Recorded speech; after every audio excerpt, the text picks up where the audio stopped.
जैसा कि हमने अक्सर सुना करते हैं कि फलां जगह पर फलां शख्स जिंदा हो गया, उसने मरने के बाद का हाल सुनाया और फिर मर गया।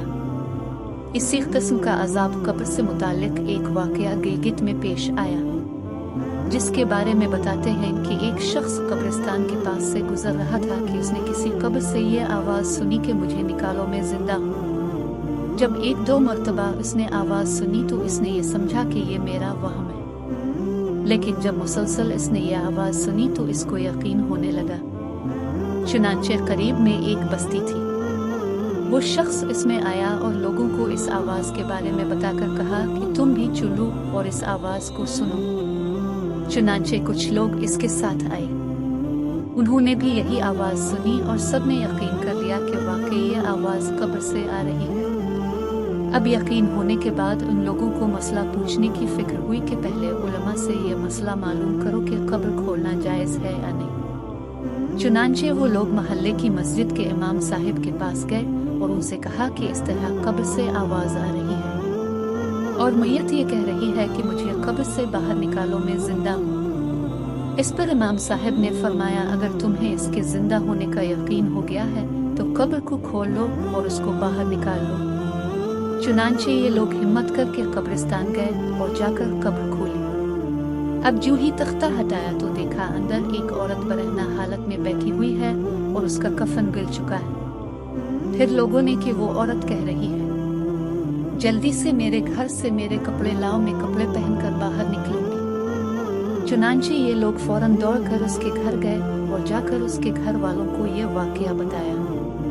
इसके कपड़े चादर वगैरह लेकर आए और लाकर के अंदर फेंक दिए। इस औरत ने उन कपड़ों को पहना और चादर अपने ऊपर डाली।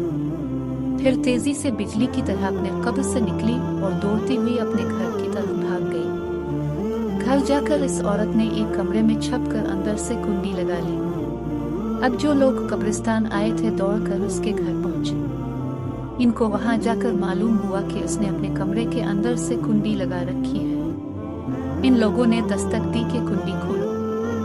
अंदर से इस औरत ने जवाब दिया, मैं कुंडी तो खोल दूंगी लेकिन कमरे के अंदर वो शख्स दाखिल हो जिसके अंदर मुझे देखने की ताब हो, इसलिए कि इस वक्त मेरी हालत ऐसी है कि हर आदमी मुझे देखकर बर्दाश्त नहीं कर सकेगा। लिहाजा कोई दिल गुर्दे वाला शख्स अंदर आए और आकर मेरी हालत देखे। अब सब लोग अंदर जाने से डर रहे थे मगर 2-4 आदमी जो मजबूत दिल वाले थे उन्होंने कहा कि तुम कुंडी खोलो, हम अंदर आएंगे। उसने कुंडी खोल दी और कुछ लोग अंदर चले गए। लोगों ने अंदर जाकर देखा वो औरत अपने आप को चादर में छुपाए बैठी हुई थी। जब ये लोग अंदर पहुंचे तो इस औरत ने सबसे पहले अपना सर खोला। इन लोगों ने देखा कि इसके सर पर एक भी बाल नहीं, वो बिल्कुल खाली खोपड़ी है। ना इस पर बाल है न खाल है, सिर्फ खाली हड्डी हड्डी है।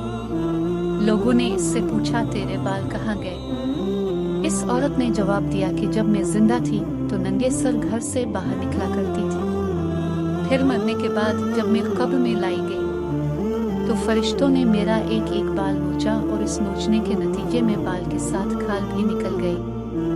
अब मेरे सर पर न बाल है न खाल है। इसके बाद इस औरत ने अपना मुंह से कपड़ा हटाया।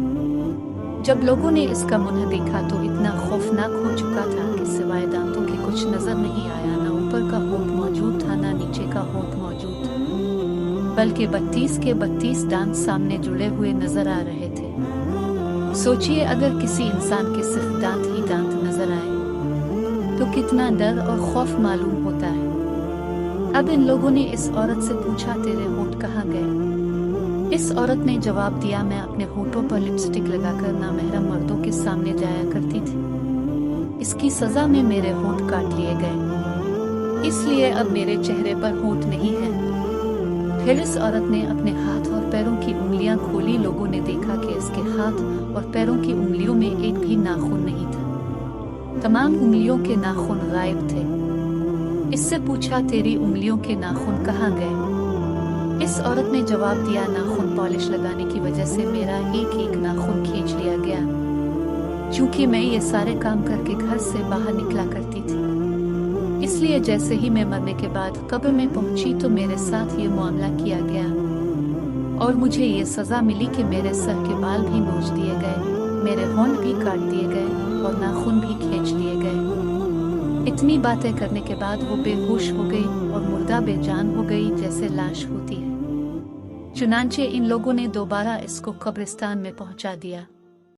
محترم خواتین و حضرات، اللہ تعالیٰ کو یہ عبرت دکھانی مقصود تھی کہ دیکھو اس عورت کا کیا انجام ہوا اور اس کو کتنا ہولناک عذاب دیا گیا۔